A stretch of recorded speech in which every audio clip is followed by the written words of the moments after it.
JJ, did you know today was National Moldy Cheese Day? Really, Doug? I thought you were just airing out your dogs. Woof.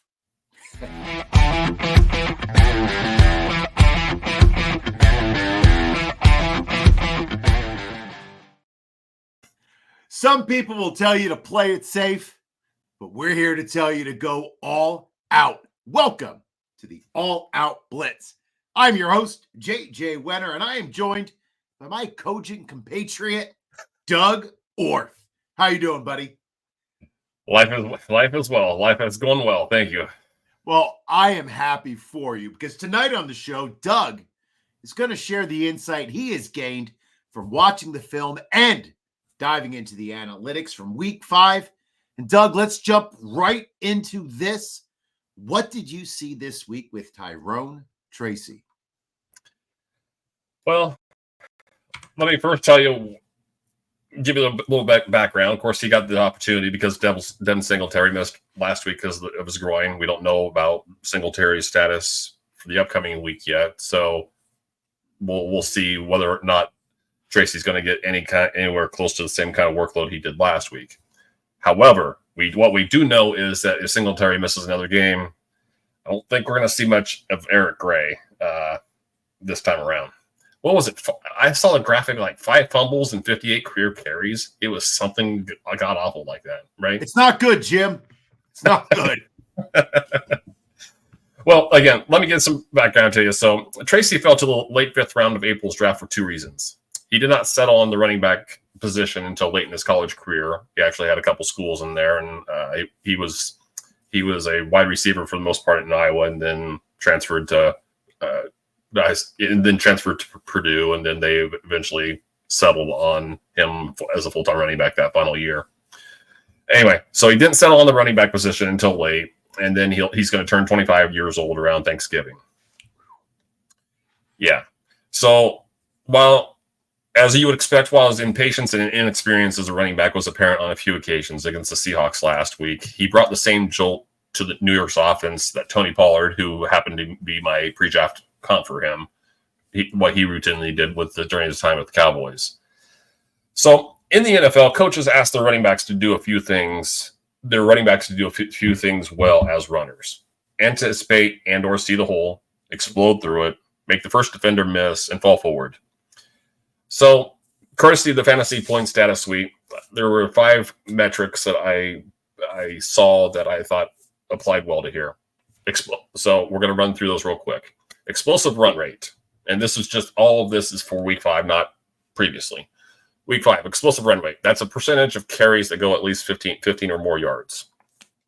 11.1%. That was tied for 11th across the NFL in week 5. Explosive rush yardage, 52 yards. That was 4th. Missed tackles forced. He had 4. That was tied for 8th. Yards after contact, 56, tied for 4th. Yards after contact per attempt, 3.11. That was good for 8th. So I ran off 5 metrics there that he was in the, I guess it'd be top 11. The last 4 were 4 and 8. The other one was 11. So we're talking pretty good for a welcome to the show kind of a moment there. Right.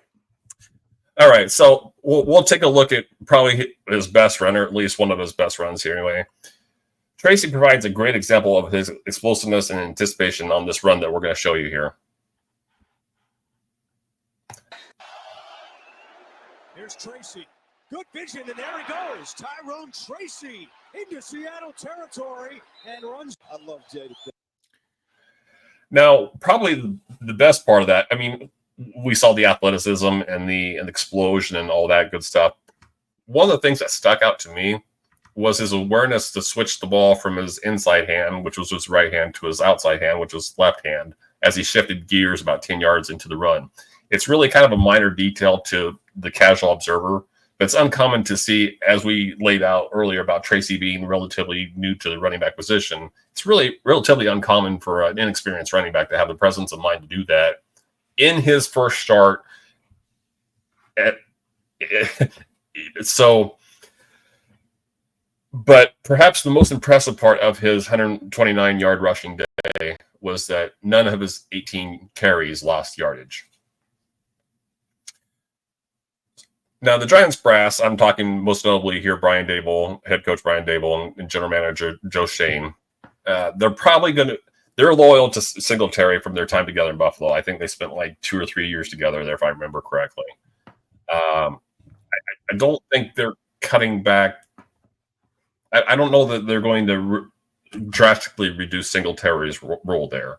However, I think the question they have to ask themselves is if they can afford to go back to Singletary as the featured guy after Tracy did in his first NFL start what Singletary has done only once in 82 career games, and that's rushed for at least 125 yards.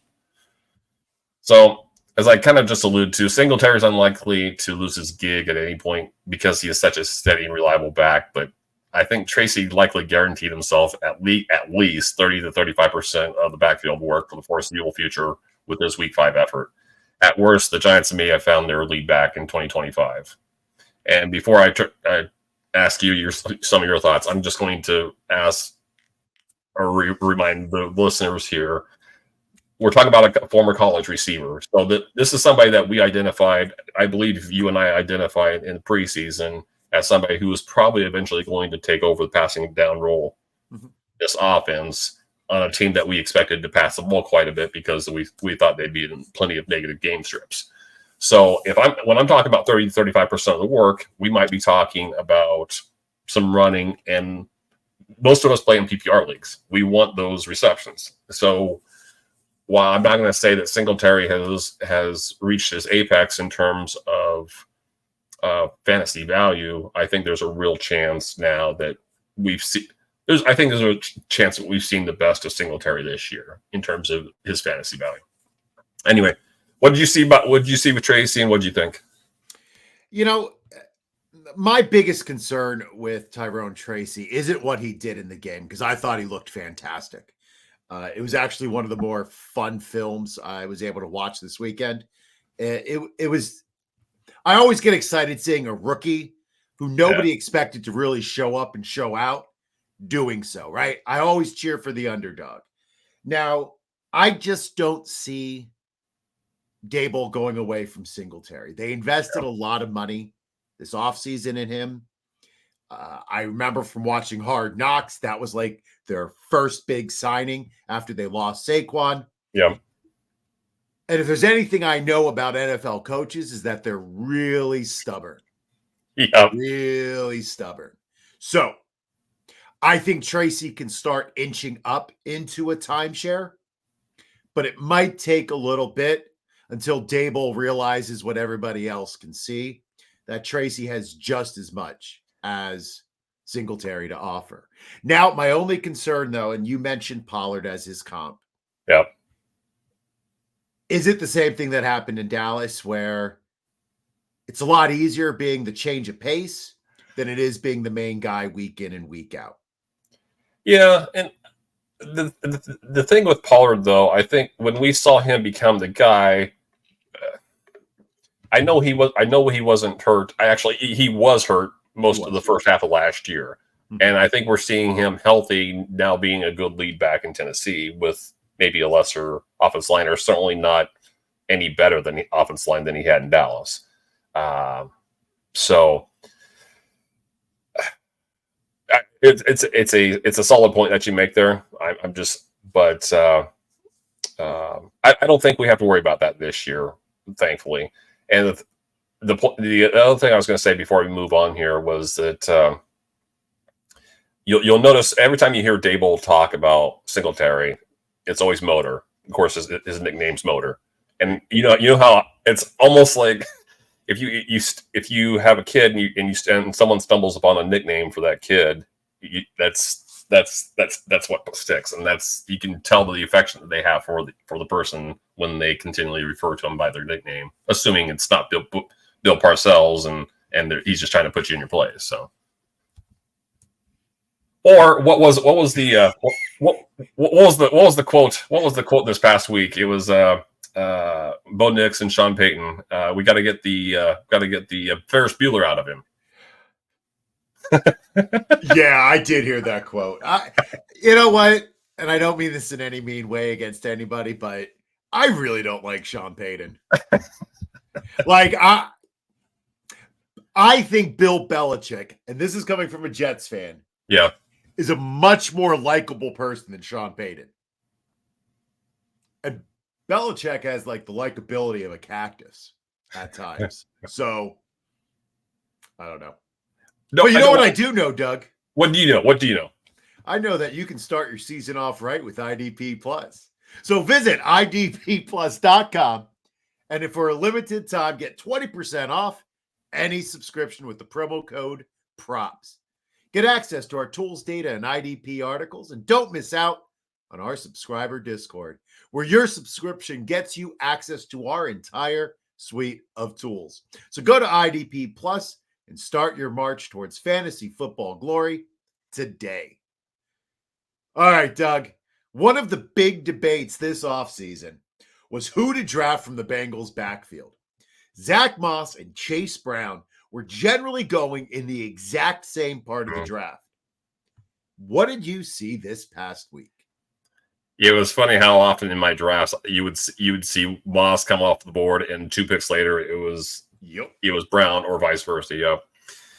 To answer your question, many questions, and rightfully so, many questions can be asked about Cincinnati's 1-4 start, including why it took head coach Zach Taylor, why he needed a month to make the conclusion that Brown should handle the ball more often than Moss.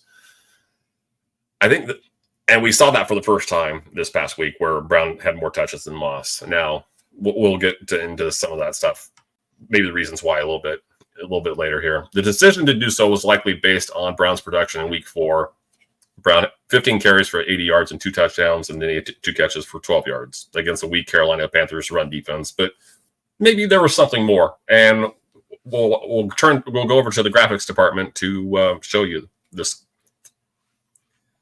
So again, we'll recap explosive run rate here. That's runs of 15 or more yards.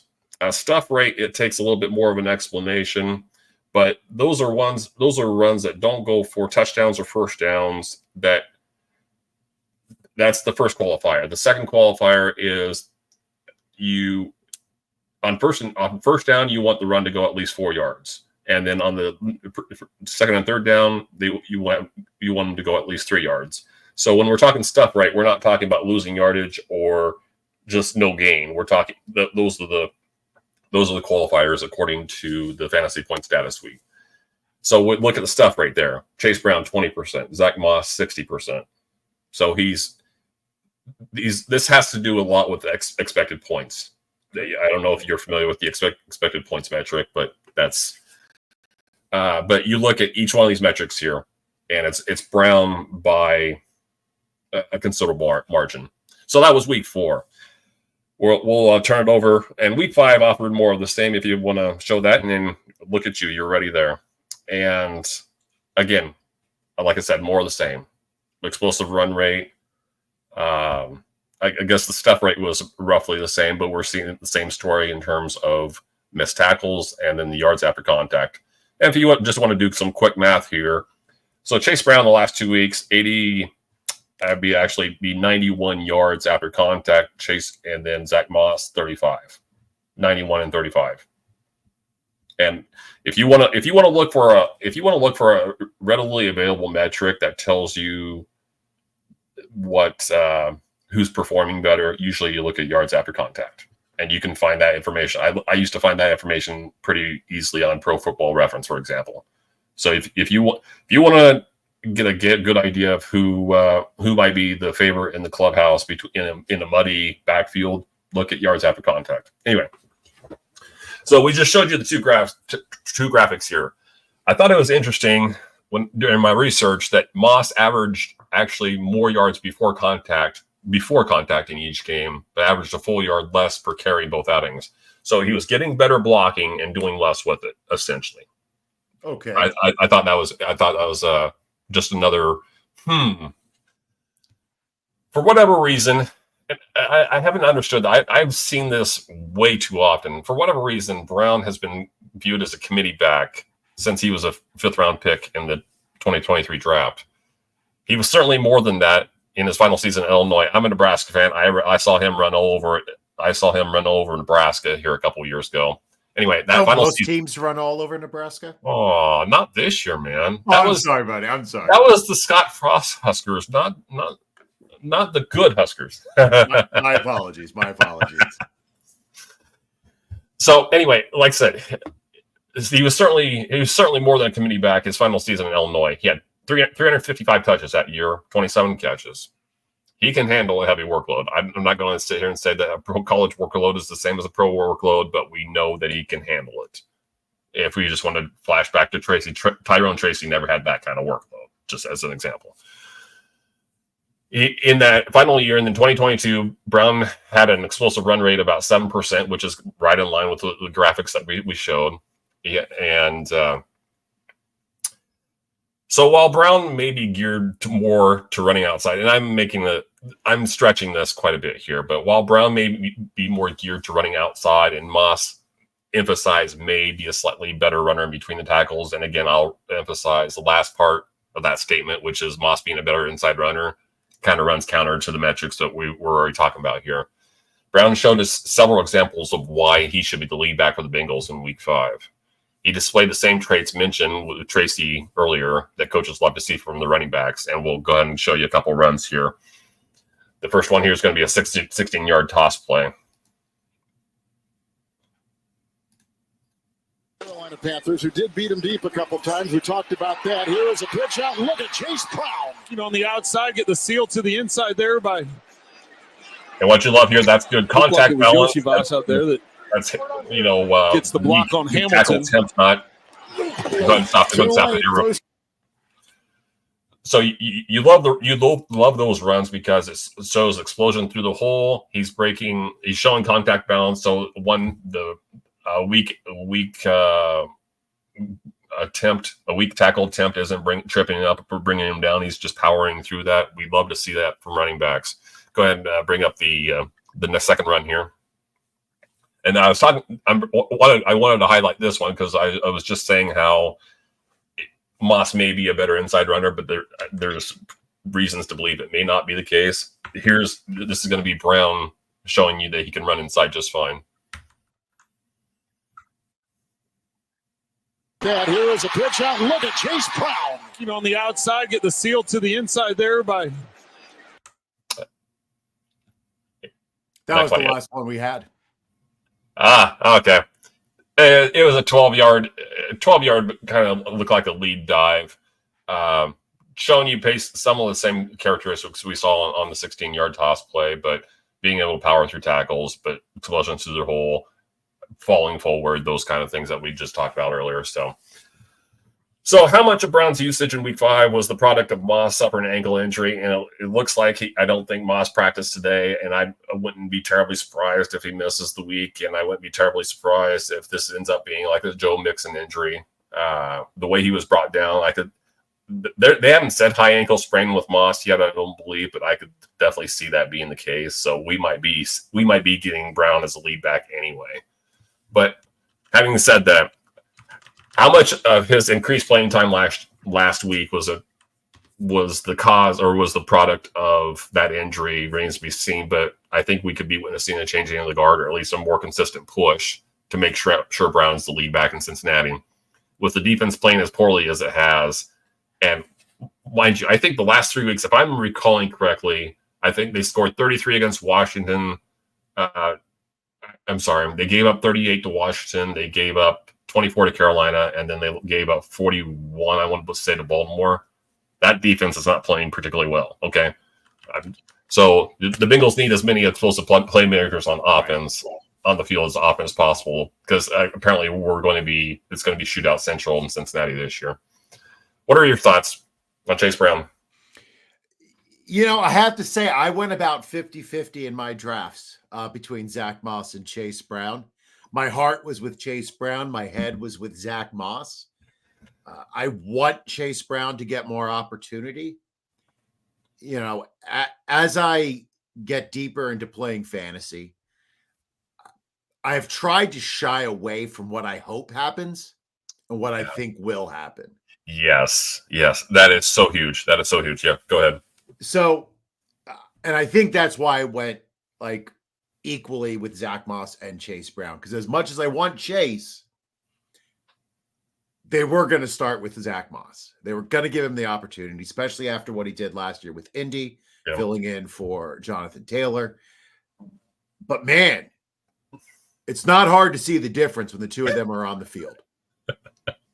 And you're right. Their defense is, I don't even understand how that's a real defense. And they need as many points as they can to stay in games. And they looked great last week offensively. So I hope that's a coming out party for Chase Brown, and he's used more like that going forward. I know this is slightly off the script, but I think one player that doesn't get a lot of credit, or didn't get a lot of credit during his time in Cincinnati, was DJ Reader. And I think we're starting to see just how important DJ Reader was. I remember doing something in one of my columns maybe a year or two ago that highlighted how much different that run defense was in Cincinnati when he was on the field versus when he wasn't. It was something like 85, 90 yards allowed in the games he played. It was 140 in the games. It was stark. And I'm not saying that's the only reason. And they have a good defense coordinator, Lou Anarumo. It seems like he consistently has a new wrinkle that trips up Patrick Mahomes whenever they play the Chiefs. But you can have a great schemer, but if you got a bunch of middle school kids trying to defend a bunch of adults, it feels like that's a little bit of exaggeration. But you get my point. Is it not everybody that's out there for Cincinnati on defense right now should be out there. So, but yeah, I think it's going to be shootout central. It's going to be a lot of negative game scripts, which we love for, the Burrows and the Chases and whatnot. And I'll make one other point here too, or not one other point, but you mentioned during drafts about going half and half with Moss and Brown. Weirdly enough, I didn't get any of them. I didn't get either one of them. In all the drafts I did, I didn't get any Moss and I didn't get any Brown. I do have Brown on a Dynasty team that I drafted, a startup Dynasty that I did last year. I picked him up about halfway through. I didn't understand why somebody dropped him, but that's neither here nor there. But basically everything you said about the what your brain told you versus what you wanted to happen versus what you thought would happen, and I didn't know when I was going to play Brown. I didn't know how long it was going to take, and I know there's some value in chasing those uncertain backfields, but that just wasn't. I don't know if it was the offensive line that scared me away, or if it was, or if I just thought it was going to be one of those maddening splits the whole time through. I don't know what it was, but anyhow, I hope for Chase Brown managers that this is the beginning of something beautiful. So yes, I hope so as well, because I have a couple shares of Chase Brown. Now, Doug, one of our favorite players this offseason has emerged from his injury, and every week he is looking better and better. So what are you seeing with Josh Downs? So JJ, if I gave you three numbers, let's say 29%, 33%, and 27%, what would you say they have? What would you say those numbers mean in the context of this conversation? It's the rate of return on my new investment scheme that I've come up with. All you have to do is invest 10. No, that's not it. That's not what it is. I was trying to start a pyramid scheme. Actually go and put that in the show notes, and I'll invest in that thing. I like that rate. Awesome. There's a sucker born every minute. Happy birthday, buddy. Hey, I'm just a fantasy football mind. I'm not a smart guy. That's so not true. I definitely try to manage my investments as well as possible. So anyway, 29%, 33%, 27%. Those percentages are Downs' target shares since he made a season debut in week 3, coming off a high ankle sprain. He has more targets in that time, 26 to 22, than teammate Michael Pittman Jr., who just received a 3-year contract extension worth $68 million in the offseason. So I'm not saying that as a slight to Pittman, but it illustrates what Downs means to the offense. Especially over the last 10 or so seasons, The slot receiver has become a glamorous position in the league because NFL play callers either put their best receiver in that spot or the receiver they trust to create quick separation. Since Pittman has proven he can win consistently on the perimeter, there's really no reason to bring him inside. Downs is a smaller water bug type, so they have, and the Colts realize this, so they have the luxury of allowing Downs to create headaches inside. To that end, Downs has run almost 90% of his routes out of the slot since his return, which I think is higher than last year when he was, and we saw it last year when he was making a mark last year. But anyhow, Week 5 provided several examples of what happens when defenses try to match up a safety or even a linebacker on a player like Downs. And these examples that we're going to show here in a minute are you're not going to see separation like this on the NFL level very often. Anyway, the second year Downs wore out Jacksonville on the first drive. All this stuff, the first 3 clips that we'll show you here are all on the first drive. They targeted him 3 times on the first 6 dropbacks. So let's go ahead and see the first one here. This first one is him lined up against 40 times in this game. So his numbers from last week, he threads the needle and gets. It's just his ability to just play off of different defenders, run the option routes. Okay, you can see how when you have a water bug guy like this, you can see how stiff everybody else looks in comparison to him. And none of these guys are stiff, right? But he is so fluid in and out of his cuts. He's 5'10", 180 pounds. Mm-hmm. The linebacker we saw there, that was Devin Lloyd, was drafted out of Utah because he was a great cover linebacker. And we're talking like I think he's 6'1", 6'2", maybe 220. He's not stiff. He looks stiff compared to Downs. The second one here is a deep over route. This is what, and don't quite play it yet. For anyone who is watching this, Tyreek Hill made a lot of his money during his time in Kansas City running deep over routes because he was just simply faster than everybody else. So this is the kind of route that Tyreek Hill would run. Anyway, so you'll see Downs run a deep over route 2 plays later against safety Darnell Savage, former Packer Darnell Savage. Go ahead and play it. The neck injury and no Jonathan Taylor as Trey Sermon makes his 3rd career start. Flacco. Okay, so that one jab cut that allowed him to come on over, what that ended up creating, like 2 or 3 yards of separation. You see some of these metrics, and they're showing you that we're happy if these guys are creating a half yard of separation, maybe a yard of separation. He's making a safety, like a 5-6 year safety, look like he's walking in sand there. And then we'll have another linebacker in coverage here. I believe this is another option route.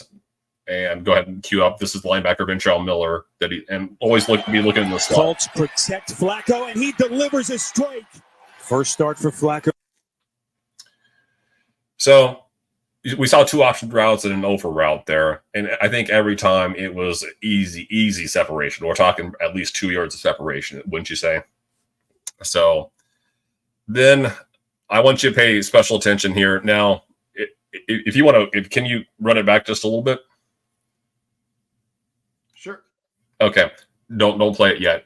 You'll see You'll see where Joe Flacco is. You'll see the little white dot that's starting to come out of the backfield. So again, this is a 5'10", 180 pound guy coming out of the backfield, and this is something that teams will do when they're trying to just manufacture touches for a player because they want to keep him involved and whatnot.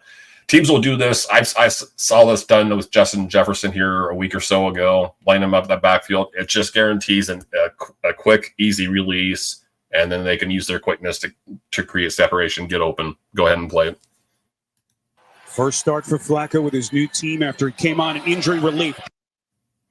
Okay, so look, I know that play went for what, 2 or 3 yards, but I think that play tells us as much as probably more than anything else that we just showed here about his standing on the team. Play callers do not make a habit of drawing up first read targets for complementary receivers, right? Would you agree, JJ? I agree. Yeah. To that end, this blew me away too. To that end, Down ranks 7th in the league in first read targets at 35.7%. That's ahead of Deontay Johnson, okay, 35.3%, and Amon-Ra St. Brown at 35.2%. So all this is to say is Down's fast start is not a fluke. He is seeing alpha usage because the Colts believe he is one. Now, when you go on the fantasy points data suite, you'll look at his Down separation win rate over the, obviously he's been playing 3 weeks where most of the other guys have been playing 5. So you'll look at it, you'll see a separation win rate. It's 17.5%. And that seems like a bit, when you can look at a comparison to everybody else, it looks a little bit low. Well, part of that was because he had a 6.3% separation win rate in week 1. In week 3, his first week back from the high ankle sprain. Of course, you would expect him to be maybe, can I trust this ankle? That still working his way back, right? So his separation win rate, I told you, was 17.5 total for the 3 weeks. Over the last 2 weeks, it's 21.3%. To give you some idea how impressive that is, that's nearly twice as high as Jayden Reed over the same time span. Now, some of that is who they're matching up against, how much zone they're facing versus man. Oh, I get it, but still, you see how studly Jayden Reed has been in fantasy this year. Okay, well, as far as creating separation win rate, we're seeing somebody over the last 2 weeks who's been twice as good as Jayden Reed in that metric. Now, I get it. The real test of Down's newfound alpha usage will be when Anthony Richardson returns from his hip injury. And I get the sense that this show for most of this year is going to depend on how well Anthony Richardson plays. Because I think we'll be talking about this offense a few more times. Anyhow, we've discussed Anthony Richardson in the past, and we know that his completion percentage isn't great, and there's reasons for that. Well, part of the reasons that he needs a receiver like Downs who can uncover quickly and give him easy completions. If he had that, and you'll say, well, he has Michael Pittman. Well, Michael Pittman doesn't create separation. He's more of a big body, kind of like if you remember, of course you remember Michael Thomas. He's more in the Michael Thomas mold. Michael Thomas didn't create separation, but he knew how to use his body. Alec Pierce is more of a vertical receiver. To this point, A.D. Mitchell is more of a vertical receiver. That may not be the case, but so you don't have a lot of easy throws for Richardson. Richardson doesn't help himself because he's not all that accurate, but Richardson also doesn't have a lot of easy throws either. So you get somebody like Downs in there who can give him easy throws, and that might incentivize Shane Steichen to run more pass plays, that's going to be the challenge. The Colts have averaged 39 dropbacks over the last 2 games, and most of that was been because Joe Flacco's been the last 2 games, which mostly was Joe Flacco. In weeks 1 through 3, when Richardson was playing pretty much every snap, he had 27.7 dropbacks. So you're getting almost 12 more opportunities in the last 2 weeks, and lo and behold, Downs is getting a ton of opportunity. So you get 27.7 dropbacks. Now you're looking at 5 or 6 targets for your alpha or your 1A, 1B. That's and then you're talking about somebody who has to be efficient with an inaccurate quarterback. So that's less than ideal. What say you about Josh Downs? I love Josh Downs. I was taking Josh Downs rather than Pittman in a lot of my drafts. Yep. Because I like what he offers a little bit more. I still love Pittman. But I don't know if I can buy any receiver with Anthony Richardson as quarterback. I think we've seen this offense open up a lot in the past 2 weeks. And I mean, old man Flacco's doing it again. But he's clearly showing, I went on a little bit of a rant a couple weeks ago about Anthony Richardson and that this is the NFL. And I get it. He has a lot of potential. Yeah. But this is the NFL. And potential has to turn into performance. Otherwise, you shouldn't be starting. And I don't know how long, and I know I said this before, a team will lose with a generational prospect who's just that, a prospect. And eventually you have to win. Yeah. 40-year-old Joe Flacco can come in and perform and have the offense running at a much higher level. I don't know. It makes, like, and you said, just the simple difference in pass attempts takes everybody down once Anthony Richardson gets in. Now, with Michael Pittman going on IR for 4 weeks, Alec Pierce and Josh Downs both look a lot better. They don't have as many options, but I don't know. I'm still worried about his accuracy. Well, okay. The beauty of Downs, I'll try to remember two things here.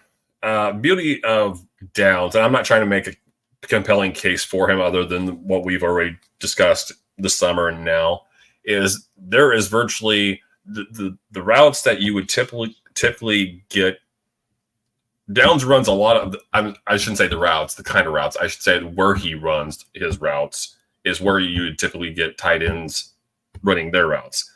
They're not using their tight ends in Indianapolis right now. Mm-mm. So, except in the red zone. Yeah, except for the red zone. You get the Mo Alley touchdown, twice every year. I should just write that in my projections. I don't care how many catches he has. I should just write 2 touchdowns from Mo Alley Cox. So, but that is one upside. When you consider that the running backs aren't getting much work in the passing game, the tight ends aren't getting much work in the passing game.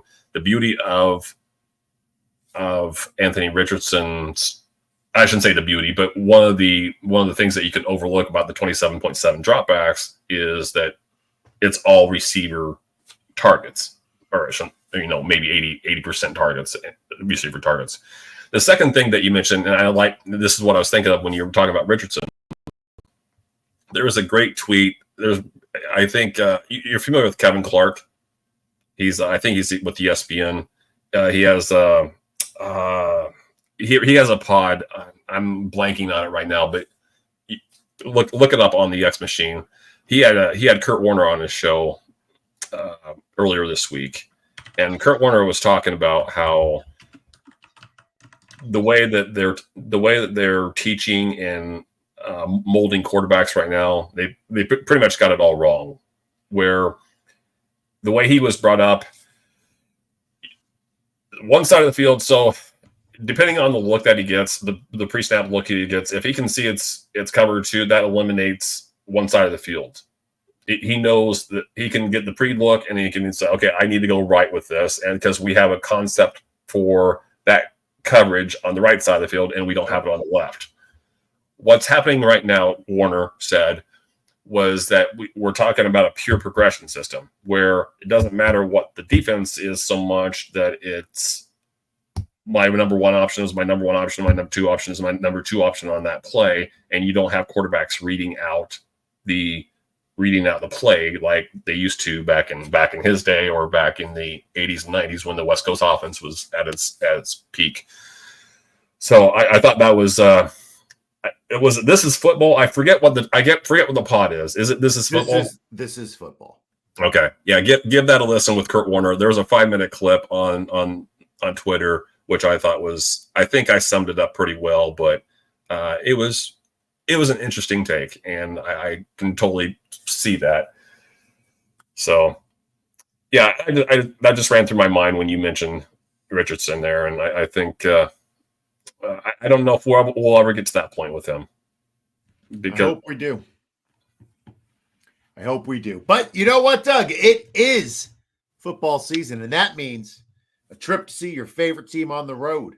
Well, with Expedia, you get the best prices when traveling, and we are thrilled to be partnering with them for this season.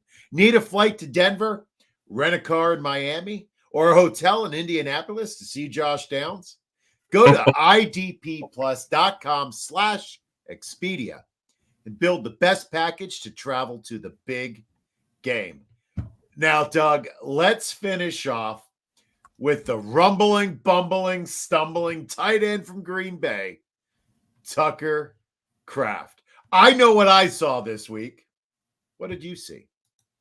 I saw a lot of rumbling and bubbling as well. That's my analysis. End of show. Thank you very much. Tip your servers. Tip your server. That's right.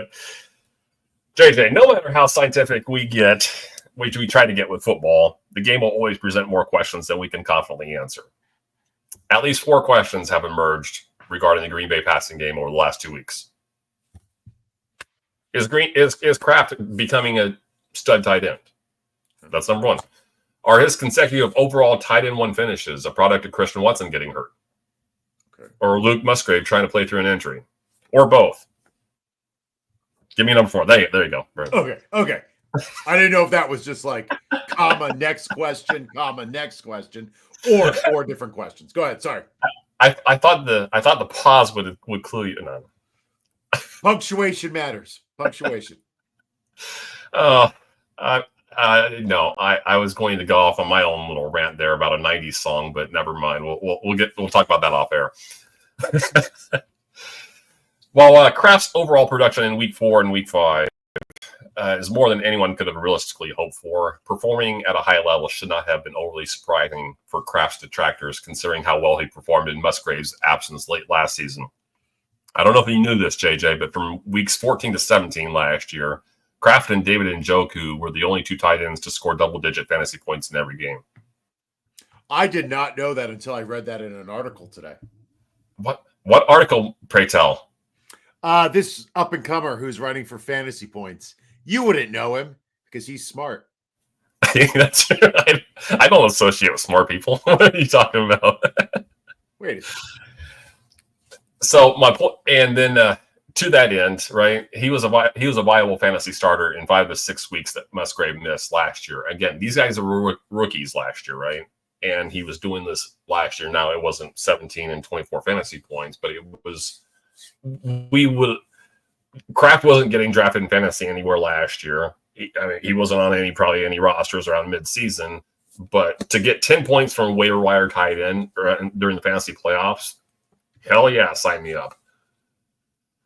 Fantasy managers were likely and probably rightfully thrown off Kraft's scent in weeks 1 through 3 when he failed to earn more than 3 targets in any game, and while only running 51% of the routes. And that included a 10-9 edge over Musgrave in week 3.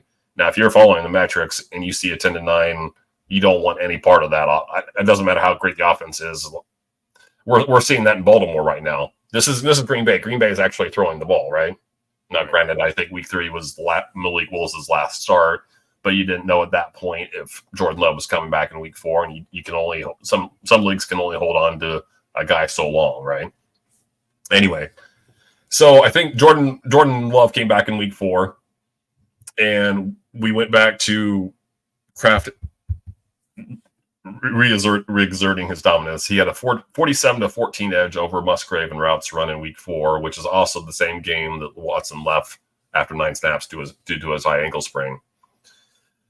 So the most likely answer to the first question I posed, and that was whether or not Kraft is becoming a stud before our very eyes, is that, get this, JJ, he might actually be #good at football.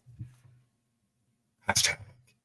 And we're going to show you an example of this. And now we're going to show you a crossing route here in the third quarter. This route is nothing special, but I'll go ahead and play it out.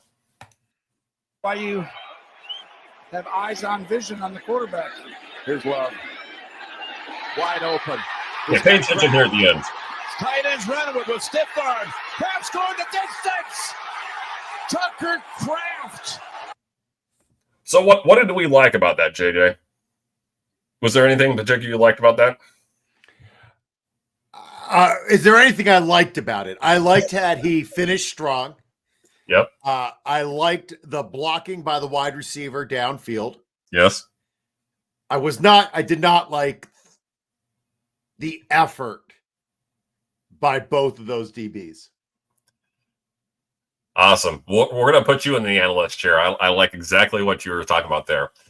Having said that, he was moving at a pretty good clip, right? Yes. The guys that he was running past, or at least contending with, was a cornerback, Darius Williams. That's a cornerback. and I believe Quentin Lake, a safety who plays a lot of slot corner. Mm-hmm. Okay, he's a 250-pound tight end. These guys, so he's got 50 pounds on at least one of them, and I think at least 35 pounds on another. So you saw the stiff arm, which you would expect to be. You would hope your tight end can stiff arm a cornerback, but I loved the combination of speed and strength that he showed on that play. He had a second, and we're not going to show you this here because it's not anything that you haven't seen before, but he had a second touchdown catch in this game, and they basically set up a tight end screen for him at about, I think it was about the 8-yard line.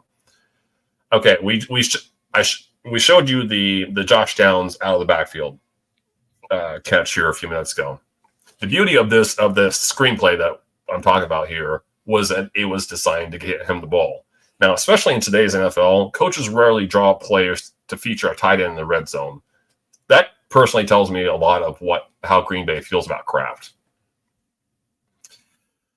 NFL teams tend to lean toward higher drafted players for many reasons. And for those of you who don't remember, Luke Musgrave was a second-round pick last year. I believe Kraft went in the next round, so the third round. However, there comes a point when a lower drafted player, and the reason I'm bringing this up is because, okay, very few teams will double up on a position in consecutive rounds, especially tight ends, right? And if you're drafting a tight end in the second round, it's because you think he's going to be the man. If you're drafting a tight end in the third round, the second, you probably drafted him to be the blocker, probably.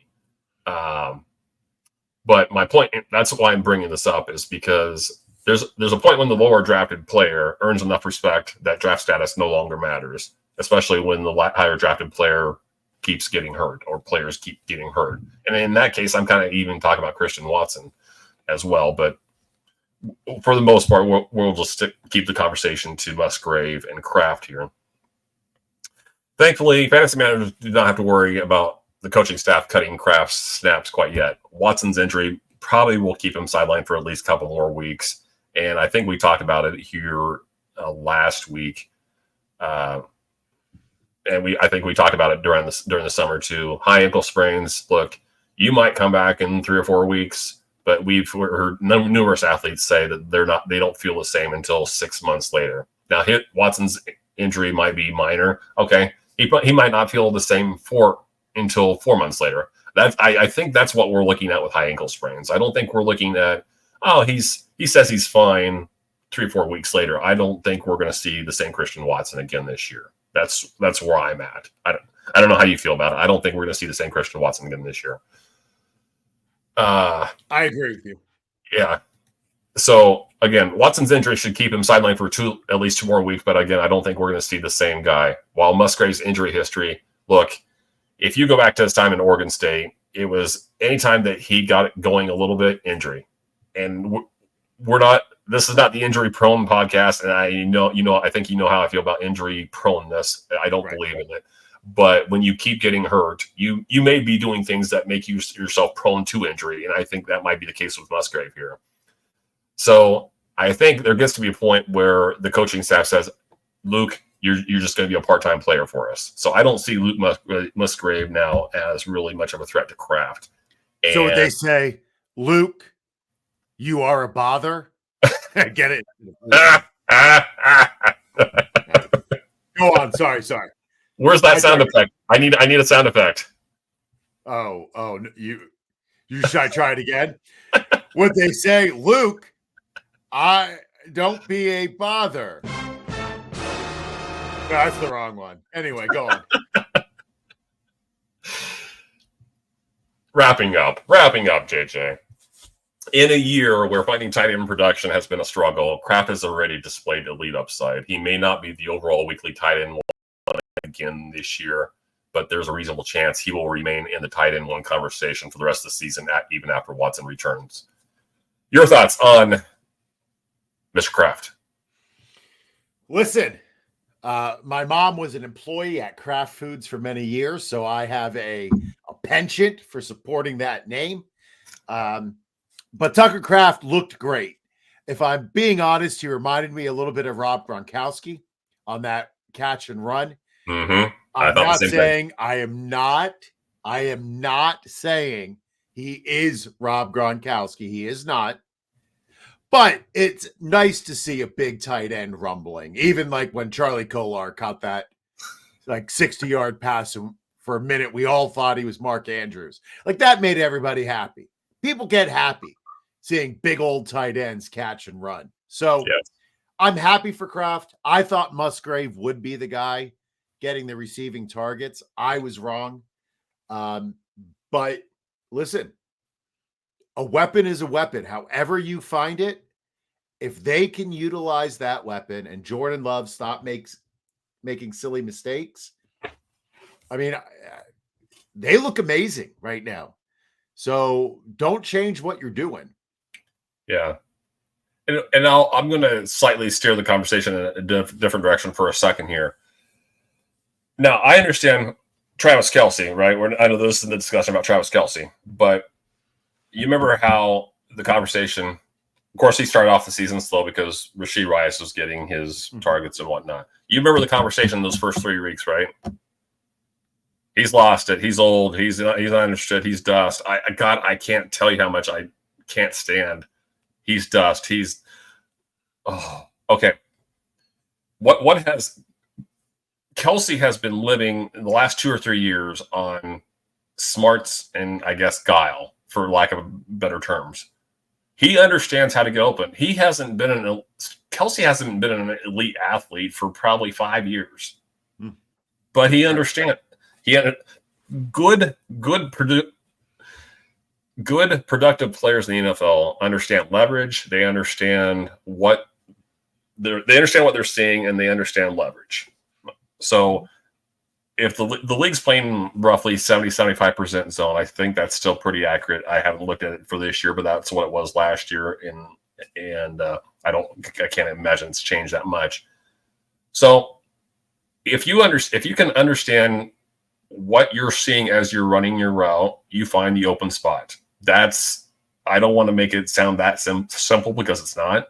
But if you understand the coverage that you're operating against, and just have good hands and don't have a lot of fear about going over the middle, you're going to be productive. And lo and behold, Rice is out, and now the Kelce that was dust 2 weeks ago is now I think he's not the tight end one over the last 2 weeks, but he's now all of a sudden reborn. Which, okay, then he was never dust to begin with. Anyhow, I bring that up because we don't need elite athletes at tight end. We don't need elite athletes at receiver. We need guys who are smart enough to understand what they're seeing as they're running their route, and we need quarterbacks that trust them to do what they're going to do, what they're supposed to do. So. I think I was fortunate. I picked up Kraft in one of the Kings Classics leagues that I'm in. Yeah, and I was stupid for not picking him up in the other one. For some reason I held on to Isaac Guerrero for a week too long, and that's another story. I was desperate for running back depth. Anyhow, but I did pick him up for free in a couple of weeks ago before his big game 2 weeks ago. And very happy now to have him and Eric all as my 2 tight ends in that league. So, who would have predicted that when you were drafting? No kidding. I thought for sure. I thought for sure when I drafted Tyler Conklin and Jonnu Smith, my biggest concern was figuring out which one of them was going to score the 10 to 12 points. Not after 2 or 3 weeks, figuring out what plan B was. So I was again. I did not. I thought I had it right I thought for sure I had either Conklin or Smith right. I didn't think that it was going to backfire after 3 weeks, but I'm happy to have what I have now. So, well, listen, we're all happy to have what we have.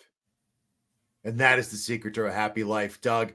And the secret to a happy life is making sure your pods don't go over an hour. So it is time to say goodbye and let people know where they can find us and anything that we're working on. Doug, you may go first. Yeah, in the spirit of keeping this under an hour, I'll try and make this as quick as possible. So my most recent article for Fantasy Points dropped earlier today. Please check that out. And I still don't know what I'm going to write for FF today, coming out Friday morning.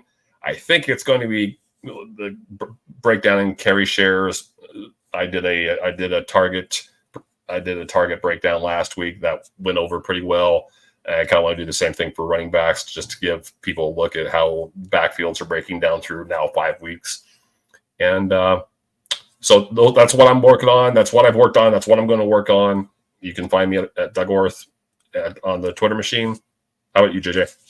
I'm at JJ Wenner on X. Thank you, of course, for taking time to watch or listen to our podcast.